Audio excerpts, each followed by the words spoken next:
Specially इस copy में कुछ ऐसी चीज दिखाऊंगा जिस पे आपको बिलीव नहीं होगा, आप कहेंगे कि इतना कम लिखने पे भी नंबर मिल गए। ऐसा भी हो जाता है। देखिए, डिपेंड करता है, काफी अच्छी चीज है कि ऐसा इनको मिल गया। और हर किसी को नहीं मिल पाता तो बुरा उनको भी लगता होगा कि हमने इतना लिखा नहीं मिला है। इंजीनियर्स, स्वागत है आप सभी लोगों का आपके अपनी टाइम्स ऑफ नॉलेज फैमिली और टाइम्स ऑफ इंजीनियर्स चैनल पर। यहाँ पर दोस्तों इंस की कॉपी जो मैं बताता हूँ आपको हर बार, अभी तक ओवरऑल 6 कॉपीज में यहाँ पर आपको बता चुका हूँ, चाहे सिविल हो, इलेक्ट्रिकल हो, मैकेनिकल को। ये सिविल की कॉपी है मेंस की और एमईएस डिपार्टमेंट में सिलेक्टेड कैंडिडेट की है। 2018 जो बैच सिलेक्ट हुई है उनकी कॉपी है और मुझे दी गई है डीवी चैतन्य नाम के कैंडिडेट ने जो एमईएस डिपार्टमेंट में सिलेक्ट हुए हैं। तो सबसे पहले तो मैं थैंक यू कहना चाहूँगा मिस्टर डीवी चैतन्य को, जिन्होंने आप लोगों की हेल्प के लिए ये कॉपी शेयर की थी। एंड माफ़ी चाहूँगा काफ़ी डिले हो गया इस वीडियो में, उनसे भी माफ़ी चाहूँगा क्योंकि काफ़ी टाइम पहले उन्होंने मुझे ये इन्फॉर्मेशन प्रोवाइड की थी।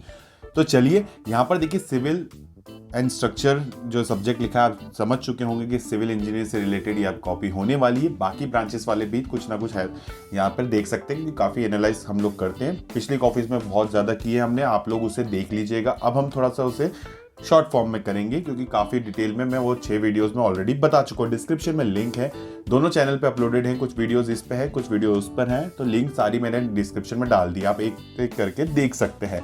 काफ़ी कुछ दूसरी ब्रांच की भी देख लीजिएगा, काफ़ी कुछ डिटेल में मैंने वहाँ पर एनालिसिस किया है ताकि आपको लिखने में बहुत मदद होगी। मैं कह रहा हूँ, गारंटी से कह रहा हूँ कि आप अगर पहली बार पेपर देने जाने वाले हैं तो आपके लिए तो बहुत इंपॉर्टेंट है वो वीडियोस और काफ़ी कुछ सीखने को मिलेगा आपको। तो चलिए यहाँ पर बता दूं आपको, एमईएस डिपार्टमेंट में सिलेक्ट हुए हैं और यहाँ पर ओवरऑल जो आपके पास मार्क्स दिख रहे हैं वो आपको दिख रहा होगा 145 मार्क्स हैं। अब 145 मार्क्स आप सोच रहे होंगे कम मार्क्स होते हैं, बट सिलेक्शन हो जाता है। पेपर 1 में भी कई लोग ज़्यादा मार्क्स ले आते हैं, पेपर 2 में 50% मार्क्स पे भी सिलेक्शन हो जाता है और डिपेंड करता है नंबर ऑफ सीट्स पर भी। तो उन बहुत सारी चीज़ों पर डिपेंड भी करता है, कैटेगरी पे भी डिपेंड करता है, तो काफ़ी चीज़ें हो जाती हैं। तो अब 145 मार्क्स की कॉपी आपके सामने है और यहाँ पर सिलेक्शन हुआ एमएस डिपार्टमेंट में। अब यहाँ पर इस कॉपी मैं जो कॉपीज लाता हूँ आपको पता है उसमें कुछ ऐसी चीज़ें होती है जिससे आपको कुछ सीखने को मिलेगा, तो वही कॉपीज यहाँ पर आप लोगों को दिखाई जाती है। तो यहाँ पे इस कॉपी से भी आपको कुछ ना कुछ सीखने को जरूर मिलेगा। तो हम वो चीज़ें भी देखेंगे कि 145 मार्क्स किस तरह से कवर हुए हैं, चाहे थ्योरेटिकल पार्ट हो चाहे न्यूमेरिकल पार्ट हो। आप देखिएगा न्यूमेरिकल पार्ट में आप स्कोरिंग कितने अच्छे से होती है और आप कितनी जल्दी से जल्दी स्कोर कर सकते हैं बिल्कुल लिमिटेड डाटा में। हालांकि आपने अगर वीडियो नहीं देखा सैंपल कॉपी वाला तो वो भी देखिएगा। आजकल कॉपीज 2019 के बाद से, मतलब 2019 बैच जो एग्जाम बाद में हुई है उसके बाद से कॉपीज चेंज कर दी गई है। क्वेश्चन पेपर नहीं मिलता है, इंक्लूडेड होता है उसमें ही किस तरह का फॉर्मेट होता है वो भी मैं ऑलरेडी वीडियो बना के बता चुका हूँ, डिस्क्रिप्शन में उसके भी लिंक डाल दूंगा। ठीक है, यहां पर देखिए इन्होंने क्वेश्चन नंबर 2 का डी पार्ट सबसे पहले करा है। ऑब्वियस सी बात है, जो आपको सबसे पहले आता है आप जल्दी से जल्दी कर सकते हैं, या आपको लगता है कि इस वाले क्वेश्चन के सारे पार्ट्स आप लोगों को आते हैं, वो सबसे पहले उठाइएगा। आप ये मत सोचिएगा कि कैसे क्या करें, आपको सीधे आपको देख के उठाना है आपको, और इतना समय नहीं लगाना कि पहले देखिए कि कौन कौन से क्वेश्चन आता है। आपको पहला क्वेश्चन देखना है, पहले क्वेश्चन के पार्ट्स आपको लगता है आ जाते हैं तो ज्यादा से ज्यादा दूसरे तक मूव करना है। देखिए ठीक है, तो दूसरे तक में आपको लगता है 2-3 पार्ट आते हैं या 2 भी आते हैं, आपको अच्छे से आते हैं, फुल मार्क्स ला सकते हैं, तो आप लिखना चालू कर देंगे। बिल्कुल समय नहीं होता, 120 मिनट का टाइम होता है वहां पर, तो बहुत कम समय होता है, लिमिटेड होता है। पहले बार जो एग्जाम देने जाएंगे उनको तो बहुत ध्यान से करना पड़ेगा क्योंकि काफी समय ऐसे ही निकल जाता है। देखिए इन्होंने सेकंड का डी क्वेश्चन उनको लगा कि वो फुल कर सकते हैं, इन्होंने पूरा यहाँ पर अटेम्प्ट करने का ट्राई किया होगा और यहाँ पे आपके सामने है डी क्वेश्चन जो था और रेजिम चैनल का था, आपका लेसी थ्योरी पे बेस्ड था, आपको सारा डाटा दिया हुआ था और इन्होंने यहाँ पर बकायदा गिवन डाटा लिखा सिंपली और उसका फॉर्मूला लिख दिया वेलोसिटी का, वेलोसिटी फाइंड आउट की। और यहाँ पे देखिए प्रॉपरली वेलोसिटी फाइंड आउट की, बाकी कैलकुलेटर में काम हो गया। स्टेप स्टेप ज्यादा नहीं लिखने की भी जरूरत नहीं है, एक आध स्टेप से भी काम हो जाता है, आपको एट द एंड कैलकुलेट करके फाइनल आंसर लाना होता है। फिर उन्होंने एरिया फाइंड आउट किया, देखिए आर का भी फॉर्मूला लगा के आर भी फाइंड आउट किया, पैरामीटर भी फाइंड आउट किया, यहाँ पर बेड स्लोप भी फाइंड आउट किया, सारी चीजें डिजाइन करनी थी क्योंकि, और उन्होंने यहाँ पर सारी चीजें यहाँ पर उसके अकॉर्डिंगली निकाल दी। एंड में एरिया पैरामीटर सबके फॉर्मूले लगा के उन्होंने डेप्थ भी फाइंड आउट कर ली, ठीक है, और ब्रेथ भी फाइंड आउट कर ली। और यहाँ पर लास्ट में जो डायमेंशन इन्होंने यहाँ पर प्रोवाइड किए, 15 मार्क्स का क्वेश्चन था, इन्हें फुल 15 मार्क्स को मिले हैं, कुछ भी कमी नहीं हुई है, कुछ भी यहाँ पर कटे नहीं है मार्क्स। आप देख रहे हैं, आपको बिल्कुल प्रॉपरली सब चीज़ समझ में आ रही। राइटिंग इतनी इंपॉर्टेंट नहीं रखती है, बस ये है कि समझ में आना चाहिए। कुछ भी समझ में ना आए, कॉपी मुझे ऐसी भी मिली थी जिसमें बिल्कुल 0 मार्क्स मिले थे जस्ट बिकॉज ऑफ राइटिंग। क्योंकि कुछ समझ में ही नहीं आ रहा था बिल्कुल भी। देखिए वो कॉपी जरूर दिखाएंगे आपको। तो यहाँ पे आपको दिखेगा कि ये सारी चीजें इन्होंने इन डिटेल भी नहीं लिखी है, बिल्कुल फॉर्म अब सटीक लिखा है, बिल्कुल सारी चीजें जो चाहिए था, फॉर्मूला एंड कैलकुलेशन। और आंसर आ गया, आंसर सही है, मार्क्स पूरे मिले हैं आपको, ठीक है, अप्रोक्सीमेटली। और यहाँ पर देखिए सेकंड का इन्हें बी भी आता था, सेकंड का बी यहाँ पर था आपका, फोर बियरिंग बैक बियरिंग दी हुई थी आपको, इंक्लूडेड एंगल इंटीरियर एंगल्स निकालने थे, सारा डाटा था नॉर्मल सा। उन्होंने यहाँ पर देखिए कुछ ज्यादा इतना नहीं ऐसा वो नहीं किया, नॉर्मल सा यहाँ पर डायग्राम बनाया जिसकी यहाँ पर आपके सामने बियरिंग भी नहीं लिखी हुई है, क्लॉकवाइज फॉर्मेट में बना था तो दिखा दिया उन्होंने, शो कर दिया, और बाकी उन्होंने कैलकुलेशन करके इंक्लूडेड एंगल्स निकाल लिए, इंटीरियर एंगल निकाल लिए, है ना। और उन्होंने करेक्टेड इंटीरियर एंगल्स भी दिखा, करेक्शन भी था उसमें, तो करेक्शन लगा के उन्होंने करेक्टेड इंटीरियर एंगल भी लिख दिए, और एंड में पूरे सारे उन्होंने बता दिए, ठीक है। और यहाँ पर देखिए एडजस्ट द बियरिंग करने का भी ऑप्शन था कि एडजस्ट कीजिए बियरिंग को, क्वेश्चन में लिखा हुआ था क्योंकि उसमें कुछ एरर भी था। तो सारी चीज़ें करके उन्होंने सारी साइड्स की कर दी, और फाइनली उन्हें फुल मार्क्स 15 में से 15 मिले। तो देखिए 30 मार्क्स इन्हें यहाँ पर 6 मतलब 2-3 पेजेस में इन्होंने कवर कर लिए 30 मार्क्स, और काफ़ी जल्दी हो गए होंगे, कैलकुलेटर का काम था, फटाफट फटाफट लिखा और कैलकुलेट किया। तो कितनी जल्दी 30 मार्क्स के यहाँ पे स्कोर हो सकते हैं वो भी आपने देखा। अब यहाँ पे देखिए इन्होंने उसके बाद इस क्वेश्चन में उन्हें डाउट था, तो फर्स्ट का डी पार्ट उन्होंने स्क्रॉल किया होगा, paper scroll, sorry online paper नहीं होता, ऑफलाइन मोड में होता है। तो उन्होंने पेपर जब वो देख रहे होंगे तो उस टाइम उनको फर्स्ट का डी पार्ट भी उन्हें लगा होगा कर सकते, तो उन्होंने सीधे फर्स्ट का डी पार्ट भी यहाँ पर उस पे आ गए वो, ठीक है। तो फर्स्ट का डी पार्ट में क्या क्वेश्चन था आपके सामने दिख रहा है, देखिए हाईवे का क्वेश्चन है, हाईवे इंजीनियरिंग का क्वेश्चन है, और यहाँ पर ओएसडी आपको फाइंड आउट करनी थी। तो ओएसडी के लिए देखिए फॉर्मूलाज होते हैं, सारे फॉर्मूला लगाने हैं, सिंपली आपको लिखते जाना है। उन्होंने गिवन डाटा लिखा, ओएसडी का फॉर्मूला D1 D2 D3 और D1 D2 D3 के अलग अलग फॉर्मूले होते हैं, उन्होंने फॉर्मूले लिखा, कैलकुलेट किया सारी, उसमें भी इंटीरियर डिटेल और भी निकालनी पड़ती है, वो सब चीज़ें उन्होंने टी और सब चीज़ें निकाली, A to Z देखिए लिखा, लिखते गए और निकालते गए, कुछ हाथ रुकने की जरूरत नहीं पड़ी होगी, मैं गारंटी से कहता हूं। और आप लोग भी अगर आता है क्वेश्चन तो बिल्कुल आपको जरूरत नहीं पड़ेगी, हाथ रोकना भी नहीं है, कैलकुलेट करते जाओ, लिखते जाओ, ठीक है। बिल्कुल देखिए नीट एंड क्लीन उन्होंने लिखा है, कहीं काटा भी नहीं है। तो जिसमें कॉन्फिडेंट हैं आप वो पहले लिखें तो ज़्यादा बेटर है।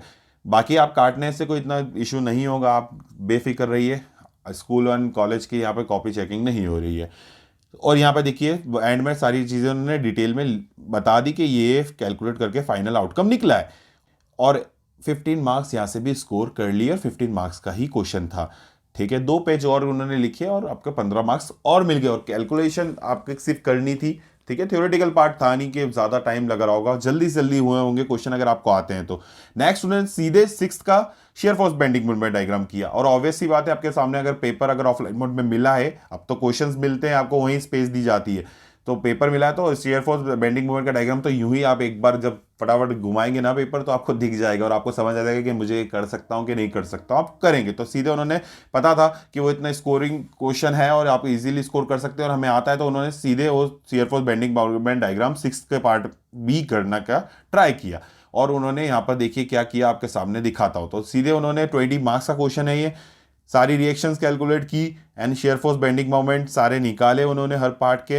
एंड में देखिए यहाँ पर डायग्राम भी बनाया। अब एक बात बता दूं, अगर ये नहीं बनाया होता, अगर क्वेश्चन में नहीं लिखा तो भी मार्क्स कट हो जाते हैं। क्वेश्चन में अगर लिखा हो कि आपको ड्रॉ करना है तो आपको तो करना ही है, तो कटने ही है, अगर नहीं भी लिखा तो भी आपको करना है। यहाँ पर कुछ कॉपीज में मैंने देखा है मार्क्स कट हो जाते हैं थोड़े बहुत यहाँ पर, बाकी तो मिलते ही है मार्क्स। तो देखिए 20 मार्क्स का क्वेश्चन था, पूरे 20 मार्क्स मिले इनको, नेक्स्ट 1.5 पेज और कवर किए इन्होंने और 20 मार्क्स यहाँ पर बटोर लिए, ठीक है। तो आप देख रहे हैं कितने स्मार्टली यहाँ पर वर्क किया गया है और इजीली मार्क्स पे मार्क्स इन्हें प्रॉपर तरीके से मिले हैं। क्वेश्चन सिलेक्शन इन्होंने प्रॉपर किया कि सीधे यहाँ पर 45 + 20 65 मार्क्स इन्होंने फटाफट कवर कर लिए। फोर्थ का सी पार्ट इन्होंने फिर किया। फोर्थ का सी पार्ट में क्या है आपके सामने दिखा देता हूं आपको। फोर्थ का सी पार्ट जो है वो आपके देखिए यहाँ पर पूरा ब्लेड्स वगैरह दिए, पेल्टन व्हील से रिलेटेड क्वेश्चन था ये, ठीक है। तो यहाँ पर स्टार्टिंग में गिवन डाटा इन्होंने लिखा, गिवन डाटा लिखने के बाद उन्होंने कैलकुलेशन चालू किया। अब कैलकुलेशन चालू किया, वेलोसिटी निकाली आपने, देखिए ब्लेड्स पे सारी चीज़ें इन्होंने वेलोसिटी निकाली प्रॉपर तरीके से। और एंड में देखिए यहाँ पे इफिशियंसी पूछी गई थी हाइड्रोलिक की और वो भी निकाली है, ओके। उसके बाद पावर ऑफ वाटर पूछा था, रनर पावर पूछा था, सारी चीज़ें उन्होंने जो भी चीज़ कैलकुलेट करने की बोली थी, calculate the power given by the water to the runner and the hydraulic efficiency of the turbine, ये 2 चीज़ें इंपॉर्टेंट पूछी थी, ये निकालना था एट द एंड। अगर आपने निकाल दी 15 मार्क्स आपके थे, सारा डाटा दिया था, कोफिशिएंट ऑफ वेलोसिटी भी अज्यूम करने का बता रखा था 0.98, वो भी आपको अज्यूम करने के लिए गिवन दिया हुआ था, और यहाँ पर 15 मार्क्स इजीली उनको मिल गए अगले 1.5 पेज में।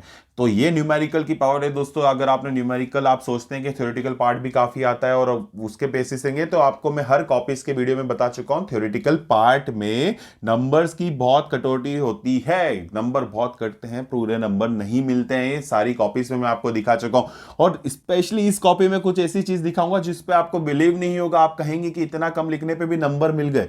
ऐसा भी हो जाता है। देखिए, डिपेंड करता है, काफी अच्छी चीज है कि ऐसा इनको मिल गया, और हर किसी को नहीं मिल पाता तो बुरा उनको भी लगता होगा कि हमने इतना लिखा नहीं मिला।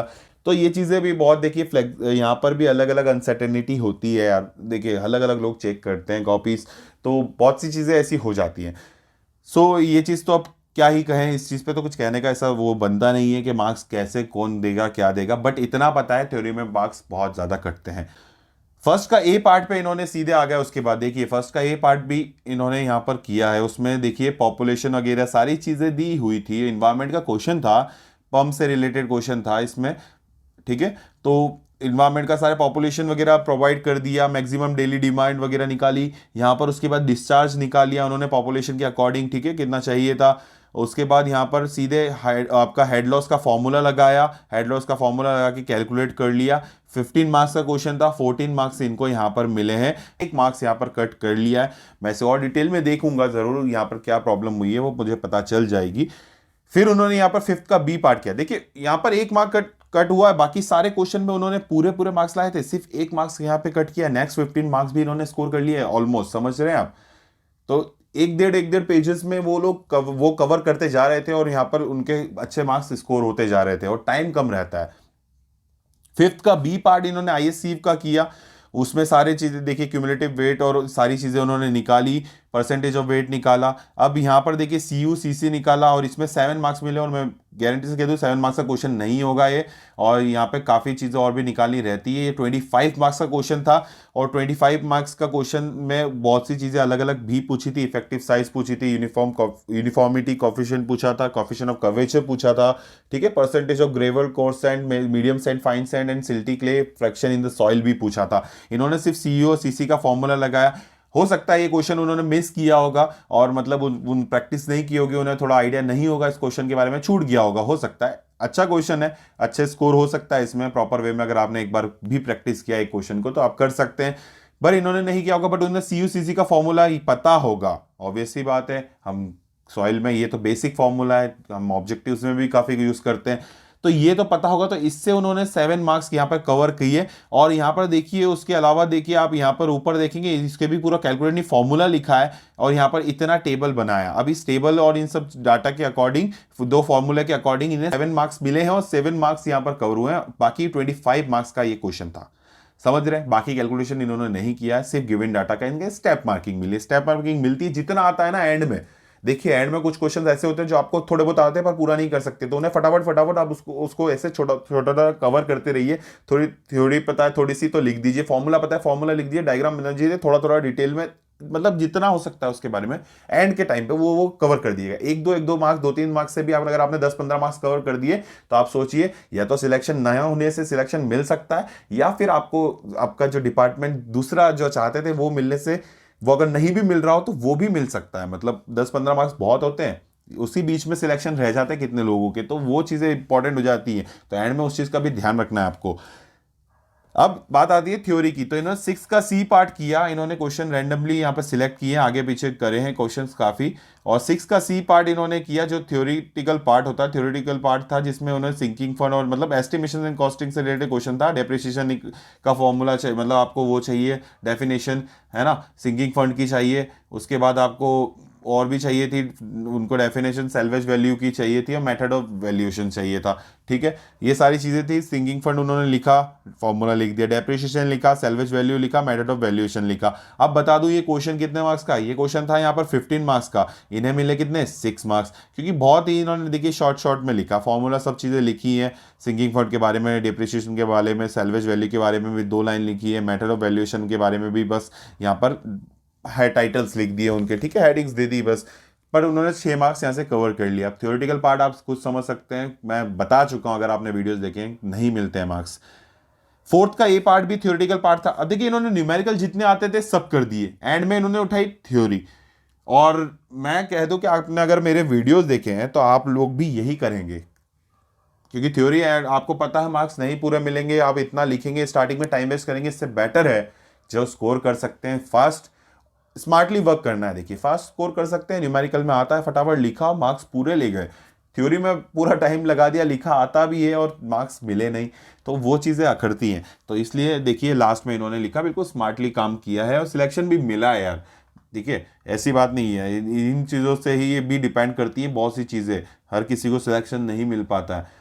फोर्थ का ए पार्ट, अब फोर्थ का ए पार्ट कहता है कि वर्केबिलिटी निकालो, slump test and compacting factor test निकालो, और फैक्टर्स अफेक्टिंग वर्केबिलिटी निकालो। देखिए 20 मार्क्स का क्वेश्चन था ये। आप देखिए क्या क्या हुआ होगा। वर्केबिलिटी इन्होंने डेफिनेशन लिखी, स्लम टेस्ट के बारे में इन्होंने यहाँ पर नॉर्मल सा डायग्राम बना दिया ऐसे ही, और स्केच बना दिया, और यहाँ पर देखिए डायमीटर्स वगैरह लिख दिए, डायमेंशंस लिख दिए, और हाइट लिख दी, और देखिए यहाँ पर उसके बारे में थोड़ा सा डिटेल में दे दिया उन्होंने। उसके बाद कॉम्पेटिंग फैक्टर टेस्ट में भी स्केच नॉर्मल वाला बना दिया देखिए, और उसके बाद थोड़ा सा उन्होंने डाटा दे दिया जो कॉम्पेक्शन फैक्टर का होता है, और बाकी कुछ टेस्ट के बारे में नहीं लिखा। फैक्टर अफेक्टिंग वर्केबिलिटी उन्होंने देखिए सिंपली इतने लिख दिया, और बिल्कुल शॉर्ट फॉर्म में ये इंक्रीज हो रहा है तो ये इंक्रीज डिक्रीज होगी, बिल्कुल देखिए एरो बनाकर। तो समझ रहे हैं आप, एरो बनाकर लिखा है, पर आपको लिखना नहीं है ये चीजें। देखिए आपको अब एक चीज आपको यही चीज कह रहा हूं कि ये देखिए आपको इस चीज से बिल्कुल शॉक हो जाएंगे आप, कि मार्क्स की बात कर रहा था जो मैं, इसी क्वेश्चन की बात आपको दिखाता हूं। देखिए 14 मार्क्स तो आउट ऑफ 20, ठीक है, 20 में से ना, आउट ऑफ 20 में से 14 मार्क्स मिले, और किस तरह से लिखा देखिए, समझ रहे हैं। अब वो चेक करने वाले ने, उन्होंने क्या देखा कि आता है या नहीं आता है, उन्होंने डिटेल लिखी। देखिए मेरे तरफ से एक चीज बताऊं, आप अगर थ्योरी लिखेंगे ना, थ्योरी लिखेंगे, वर्केबिलिटी की थ्योरी लिख दी नॉर्मल, ठीक है, डायग्राम बना दिया। अब ये जो पैरामीटर्स होते हैं ना, पैरामीटर्स, और साथ में ये पैरामीटर्स जो लिखे हैं, उसके बाद ये कॉम्पेक्शन फैक्टर के पैरामीटर्स लिखे हैं, ये पैरामीटर्स जो डाटा होता है ना, ये बहुत इंपॉर्टेंट होता है आपके लिए एज एन इंजीनियर, ठीक है। तो ये चीज़ें भी बहुत इंपॉर्टेंट है। और यहाँ पर देखिए भले ही इन्होंने एरो बनाया, बट उन्होंने चीज़ें लिखी, रिलेशन बताया है। तो 14 मार्क्स अकॉर्डिंगली, मैंने जब 250 मार्क्स की कॉपीज भी देखी, 200 मार्क्स की कॉपी देखी, वहां तक में भी थ्योरी में कट हुआ, अदरवाइज उनके बहुत अच्छे मार्क्स आ सकते थे। ऐसी कॉपीज भी आपके सामने मैं लाने वाला हूं। तो यहां पर 14 मार्क्स मिल गए आउट ऑफ 20, तो मुझे भी शौक लगा कि यार ऐसा कैसे हो सकता है। बट हाँ, चेक करने वाले पे भी डिपेंड करता है, और डाटा किस तरह से आपने लिखा है उस पर भी डिपेंड करता है। जैसा मैंने बताया, पैरामीटर जो इन्होंने लिखे हैं वो चीज़ सही थी, और ऑब्वियसली बात है वो चीज़ इंपॉर्टेंट है, तो वो देखते हुए भी हो सकता है कि मे भी पॉसिबिलिटी है। और जहां तक है यही पॉसिबिलिटी मुझे लगी, तो उन्होंने 14 मार्क्स यहाँ पे दिए। सारी चीज़ें प्रॉपर नहीं लिखी, बट उन्होंने कट किए। यहाँ पर भी देखिए 6 मार्क्स कट हुए हैं, और 6 मार्क्स कट होने लायक थे इस क्वेश्चन में, इन्होंने उतना नहीं भी लिखा था। बट अदर केसेस में हमने देखा है कि यहाँ पर 6 से 7 मार्क्स भी मिले होंगे आउट ऑफ 20, या 10 मार्क्स। यहाँ पे 14 जो मिले हैं, बहुत अच्छी बात है कि 14 मार्क्स यहाँ पर मिल गए। नेक्स्ट आपको दिखाऊंगा फोर्थ का डी पार्ट, जो भी गुड क्वालिटी ऑफ टिम्बर के बारे में क्वेश्चन था। देखिए वही रिपीटेड क्वेश्चन आता रहता है। 6 पॉइंट लिखे, 6 मार्क्स मिल गए, 10 मार्क्स का क्वेश्चन था, ठीक है। 10 पॉइंट लिखते 10 मार्क्स मिल जाते, और पॉइंट्स भी देखिए ड्यूरेबिलिटी, शेप, अपीयरेंस, इस टाइप से लिखे, ज़्यादा ऐसा नहीं। बट हाँ, नॉलेज है, पता चल गया, तो 6 मार्क्स इन्होंने दे दिए रैंडमली। वो चीज़ें ज़्यादा ध्यान नहीं दी गई, पर कट हुआ, ठीक है। लास्ट में देखिए 2 का ये पार्ट था, आइडल परमानेंट वे के बारे में आपको डायग्राम वगैरह बनाने थे, इन्होंने सिर्फ नॉर्मल सा बनाया, कुछ नहीं। तो यहाँ पर 2 ही मार्क्स मिले हैं, और यहाँ पर ये ज़्यादा मार्क्स का क्वेश्चन था। आई थिंक 10 मार्क्स का क्वेश्चन था, ये 15 मार्क्स का क्वेश्चन था, तो सिर्फ 2 मार्क्स मिले, और लिखा भी उन्होंने उतना ही था। फिर उसके बाद यहाँ पर देखिए एक और थ्योरेटिकल पार्ट था, लास्ट इन्होंने थ्योरेटिकल पार्ट कवर किया, जो है वो है factors governing selection of dam side. ये भी कॉमन क्वेश्चन है, 15 मार्क्स का क्वेश्चन था। एटलीस्ट 10 से 12 पॉइंट तो आपको लिखने बनते हैं, या फिर 10 पॉइंट भी लिखने हैं तो डिटेल में लिखने बनते हैं। यहाँ पर इन्होंने 5 पॉइंट लिखे हैं, 4 मार्क्स इन्हें मिले हैं। सिंपली बहुत ज़्यादा मार्क्स कट हो चुके हैं। देखिए 5 पॉइंट के इन्हें 10 मार्क्स नहीं मिल सकते थे, 10 पॉइंट एटलीस्ट आपको चाहिए। 15 मार्क्स की थ्योरी पूछी है तो डिटेल में चाहिए। देखिए न्यूमेरिकल से आप 1.5 पेज भर रहे हैं, तो थ्योरी से 2 पेज भरने पड़ जाएंगे, एटलीस्ट 1.5 तो भरने ही पड़ेंगे। आधे पेज से आपको पूरे 15 मार्क्स मिल जाएंगे, तो फिर न्यूमेरिकल से ज़्यादा एडवांटेजेस क्या हो गया, थ्योरिटिकल पार्ट हुआ ना। तो फिर वही चीज़ है, तो इसलिए नहीं मिल सकते, तो नहीं मिलेंगे। फर्स्ट का सी पार्ट जो है, अब वो भी देखिए थ्योरेटिकल पार्ट यहाँ पर है, ओके, आपका इरिगेशन इफिशिएंसी के बारे में पूछा गया है और सिंपली यहाँ पर सारी चीज़ें आपको बतानी थी, 1 बाय 1 सारी इफिशिएंसीज बतानी थी। पर यहाँ पर देखिए 15 मार्क्स का क्वेश्चन था, इन्होंने यहाँ पर इतना ही लिखा है, कुछ भी ज़्यादा नहीं लिखा। उसके बाद देखिए इफिशिएंसी के बारे में डेफिनेशन नॉर्मली बेसिकली आप लोग भी इतना ही लिखेंगे। उसके बाद टाइप्स ऑफ एफिशिएंसी उन्होंने फॉर्मूला वे में दिखा दी, इसका थ्योरेटिकल पार्ट नहीं लिखा। फॉर्मूला वे में उन्होंने 4 एफिशिएंसी समझाई, 6+2 मार्क्स यहाँ पर मिले हैं। आई थिंक 6 यहाँ के और 2 एफिशिएंसी के यहाँ पे जोड़े गए हैं, 8 मार्क्स इन्हें मिले हैं आउट ऑफ 15। और ऑब्वियसली इन्होंने एफिशिएंसी और भी थी तो वो नहीं लिखी, और थ्योरेटिकल पार्ट नहीं यहाँ पर नहीं लिखा, तो वो चीज़ें रह गई, पर इन्हें 8 मार्क्स मिल गए। और यहाँ पर देखिए 5th का सी पार्ट इन्होंने फिर अटेम्प्ट करने का ट्राई किया है, और 5th का सी पार्ट जो है वो क्वेश्चन आपका बता देता हूँ आपको क्वेश्चन क्या है। 5th का सी पार्ट का क्वेश्चन है आपको ट्रांसमिसिबिलिटी निकालनी थी एक्वीफर की, और उसके बाद draw down in main well. ठीक है, आपका वेल का क्वेश्चन था ये, आपको यहाँ पर निकालने थे सारी चीज़ें, आपको डायमीटर वगैरह सारी चीज़ें बता रखी थी, डिस्टेंस वगैरह, रेडियस, ड्रॉ डाउन के बारे में डिटेल, आपकी पंप हो रहा था, वहाँ से पानी पंप हो रहा था जिसकी वजह से ड्रॉ डाउन हो रहा था, तो वो पंप के भी बता रखा कितना डिस्चार्ज हो रहा था, और बाकी डिटेल दे रखी थी। ठीक है, आपने यहाँ से क्यू का फॉर्मूला लगाया, के निकाला, फिर आपने यहाँ पर भी निकाला मेन वेल के अंदर ड्रॉ डाउन, और उसके बाद थोड़ा सा यहाँ पर बस इतना ही कवर किया। ठीक है, बाकी ट्रांसमिसिबिलिटी भी नहीं निकली है, तो वो सब चीज़ें रह गई, तो ओवरऑल यहाँ पर 4 ही मार्क्स मिले। और दूसरी बात ये कि यहाँ पर देखिए आपको गलती भी हुई है, कुछ तो गलतियाँ भी हुई हैं, फॉर्मूला के बेसिस पे मार्क्स मिले हैं, बाकी इतना कुछ सच ज़्यादा मार्क्स इन्हें इसलिए नहीं मिले हैं क्योंकि क्वेश्चन भी ये 15 मार्क्स का था, है ना, निकाला कुछ नहीं है ज़्यादा इतना, तो इसलिए मार्क्स कट हो गए। तो सिंपली ये तो समझ में वाली बात है कि पूरा नहीं किया। और एंड में इन्होंने यहाँ पर देखिए रिटर्निंग बॉल का क्वेश्चन ट्राई किया था, बेसिक गिवन डाटा लिखा, बट उसके बाद नहीं कर पाए, या तो टाइम हो गया होगा, तो मे बी यहाँ पे टाइम कवर हो कंप्लीट हो गया होगा, या फिर आता नहीं होगा। पर इतना डिटेल गिवन, अगर गिवन में उन्होंने टाइम बर्बाद किया है तो समझ सकते हैं आप उनको आता होगा, और नहीं अदरवाइज ये गिवन से तो मार्क्स उन्हें भी पता होगा नहीं मिलने वाले, तो उन्होंने क्यों लिखा है कि कुछ तो आता होगा, वो अटैम्प्ट कर सकते थे मे बी। तो उसके बाद ये अटैम्प्ट नहीं कर पाए, इसलिए 0 मार्क्स मिले हैं। कुछ फॉर्मूला तक नहीं लिखा था, इसलिए यहाँ पे मार्क्स भी नहीं मिल पाए। मे बी एक कॉपी में मैंने आपको दिखाया था कि फॉर्मूले कुछ लिखे थे, बट उन्होंने गिवन डाटा नहीं दिया था उसको कॉपी, उसमें मतलब फॉर्मूले में पुट नहीं किया था, फॉर्मूले लिखे थे पर फिर भी 0 मार्क्स मिले थे। तो कई बार ऐसा भी हो जाता है, फॉर्मूला के भी मार्क्स काट दिए जाते हैं। सो अभी क्वेश्चंस थे, पूरा मैंने डिटेल में बता दिया आपको। अब देखिए ये सिर्फ रिव्यू था, एनालिसिस था, और बाकी शॉर्ट में था, और ज़्यादा मैंने आधे घंटे के एनालिसिस किए हैं, काफ़ी बड़े बड़े, वो जिसने सुने हैं वो समझ सकेंगे कि क्या चीज़ें हैं, और उनको एडवांटेज मिला है। सब लोग मुझे कहते भी हैं जो सिलेक्ट होते हैं उसके बाद कि आपके जो मेंस देने गए थे उन्हें बहुत बेनिफिट मिला है उन एनालिसिस वीडियोज़ से, क्योंकि मेरा मोटिव वही था, उसमें सिर्फ कॉपी समझाना नहीं था, मुझे समझाना था कि कैसे लिखना है, क्या गलतियाँ, क्या मिस्टेक, कैसे कैसे सब लोग करते हैं, इवन टॉपर और जो ना सिलेक्ट होने वाली कॉपी भी मैंने बताई है, सबकी चीज़ों को लेकर मैं बताया। 30 मिनट वो आपको लगते हैं वेस्ट, बट वो 120 मिनट का जब पेपर होता है ना, तब वो इतने इंपॉर्टेंट हो जाते हैं ना। अगर आपने महसूस किया होगा तो आप समझ सकते हैं, जो सिलेक्ट हुए हैं वो लोग महसूस कर चुके हैं, कई लोग कहते भी हैं। अच्छा लगता है कि यार एटलीस्ट कुछ हेल्प हुई थी हमारी तरफ से। So that's it from my side, and बाकी वीडियोस जरूर देख लीजिएगा, कुछ कॉपीज आ रही हैं, एंड इनफैक्ट 250 प्लस मार्क्स वाली इलेक्ट्रिकल की भी कॉपीज हैं, और बहुत कुछ है सिविल वाले। अगर आप यहाँ तक वीडियो देख रहे थे तो आप लोग भी ज्वाइन कीजिएगा, उन वीडियो को भी देखिएगा, कि उनसे भी बहुत कुछ सीखने को आपको मिल सकता है। एंड 2019 के भी वीडियोस मिलेंगे, 2019 की कॉपीज भी मिलेगी आपको, वो भी देखने को। 2018 की जितनी भी बची है वो कवर कर लेते हैं पहले, उसके बाद 19 की भी मिलेगी, उसमें आपको सैंपल कॉपी भी देखने की जरूरत नहीं रहेगी। फिर उसका आपको कैसा पेपर आता था, अब आने लगा है, मतलब कैसा आता है, आंसर शीट आ रही है, वो आपको अब उसमें दिखने भी लगेगा। ठीक है, सो एंड ठीक है, कुछ लगा आपको वीडियो के हेल्पफुल है आपके लिए तो बिल्कुल सपोर्ट कीजिए, ज्वाइन कीजिए चैनल को, एंड टेलीग्राम ग्रुप भी ज्वाइन कर लीजिएगा, सब्सक्राइब कर लेना लगता है ठीक तो, अदरवाइज कोई बात नहीं, फिर स्क्रॉल करेंगे आप, एक ना एक दिन को सर्च करेंगे, हम फिर आपके सामने आ जाएंगे, ऐसे ही प्रकट हो जाएंगे। एंड देन अगर फिर लगता है तो आप फिर कर दीजिएगा, तो फिर आएंगे। तो ये चीज़ें, ये साइकिल चलती रहेगी जब तक आप सब्सक्राइब नहीं कर देते। सो बाकी टाइम्स ऑफ नॉलेज चैनल को भी ज्वाइन कर लीजिए, देख लीजिए, वहाँ पर भी काफ़ी कुछ होता है, मेन चैनल वही है। सो मिलते हैं नेक्स्ट वीडियो में इसी जगह पर, आपके अपनी टाइम्स ऑफ इंजीनियर्स फैमिली में। जब तक के लिए चलता हूँ, विदा लेता हूँ। आप सभी लोगों से ऐसे ही मेहनत करते रहिए और अपनी सेहत का जरूर ध्यान रखिएगा। जय हिंद, वंदे मातरम।